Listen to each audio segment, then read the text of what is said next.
अखियां लाल भइल आफत में जान बा।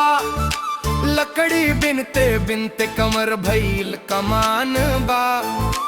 रोवतारी धनिया मोर सुन के करे जा फाटे। बीबी बोले चूल्हे पे खाना कैसे बनाऊं। गूगल बता दे गैस सिलेंडर मैं कहाँ से लाऊं। बीबी बोले चूल्हे पे खाना कैसे बनाऊं। गूगल बता दे गैस सिलेंडर मैं कहाँ से लाऊं।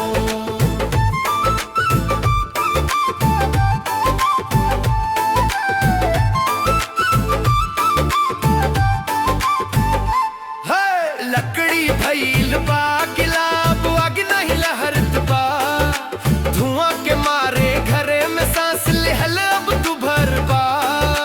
महंगाई की मार में हम पॉकेट खाली बा। कौन करम के फल है सन बधाली बा। देख के अपने